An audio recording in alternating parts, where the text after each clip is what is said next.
Hi అండి, అందరికీ నమస్తే. మహిళల్లో చైతన్యం రావాలి, మహిళల్లో సాధికారత రావాలి, మహిళల్లో వాళ్ళ కాళ్ళ మీద వాళ్ళు నిలబడి మరో 20 మందికో 10 మందికో ఉపాధి కల్పించేంత చైతన్యం రావాలి. అయితే వాళ్ళ ఇంట్లో వాళ్ళ కడుపున పుట్టిన పిల్లల్ని వదిలేసేంతగా కాదు, వాళ్ళు ఎటుపోయినా పర్వాలేదు అనుకునేంతగా కాదు. సో అది మాత్రం తప్పు అనమాట. అలా ఉంటే భవిష్యత్తు అంధకారం అయిపోద్ది. ఈ మాటలన్నీ నేను ఎందుకు చెప్తున్నానంటే, మన రాష్ట్రాన్ని కలవరపెడుతున్న అతిపెద్ద అంశం అవినీతో, నిరుద్యోగమో ఇంకేదో కాదు. మీరు ఒకసారి చూడండి, టీనేజ్ ప్రెగ్నెన్సీ.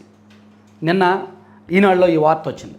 ఆ తర్వాత అనేక నేషనల్ మీడియాలో కూడా నేను చదివాను. చాలా చోట్ల ఈ అంశం ధృవీకరించారు. మన రాష్ట్రంలో టీనేజ్ ప్రెగ్నెన్సీ ఎక్కువైంది. అంటే 13 సంవత్సరాల నుంచి 19 ఏళ్ల బాలికలు ఎక్కువగా గర్భధారణ జరుగుతుందన్నమాట. దానికి కారణం ఏంటో తెలుసా? బాల్య వివాహాలు.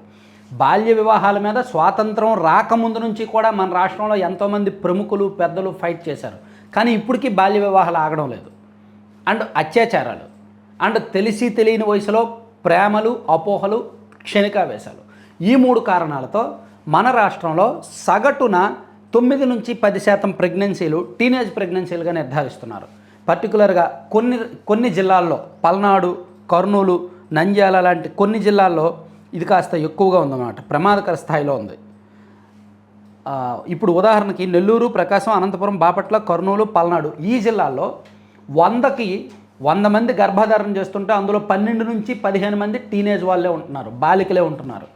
అలాగే అన్నమయ్య జిల్లా, నెల్లూరు, చిత్తూరు, తిరుపతి, శ్రీ సత్యసాయి, నంద్యాల జిల్లాల్లో 100 మంది గర్భధారణ చేస్తుంటే అందులో 10 నుంచి 12 మంది టీనేజ్ ప్రెగ్నెన్సీ ఉంటుందన్నమాట. సో దీనివలన చాలా సమస్యలు వస్తాయి.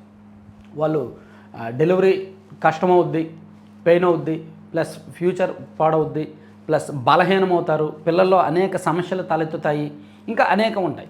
సో దీనికి కారణం ఏంటంటే సోషల్ మీడియా.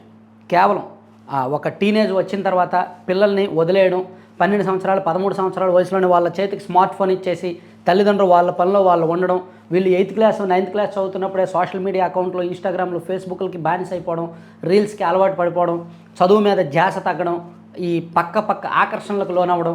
ఆడపిల్లల్లో ముఖ్యంగా 12 ఏళ్ళు దాటిన తర్వాత వాళ్ళు కౌమార దశకు వచ్చినప్పుడు శారీరకంగా, మానసికంగా, అంతర్గతంగా, హార్మోన్స్ పరంగా కొన్ని మార్పులు జరుగుతాయి. ఆ మార్పులను తల్లి బాధ్యత తీసుకొని ఎక్స్ప్లెయిన్ చేయాలి. ఎందుకంటే ఆ దశ దాటి వచ్చిన తర్వాతే తల్లులు అవుతారు కదా. సో ఆ దశలోకి వెళ్తున్నప్పుడు తన కుమార్తెలు, బయటోళ్ళు కాదు కదా, తన కడుపున పుట్టిన పాపే కదా, ఆ పాపకు చెప్పడంలో తప్పే ఉంది.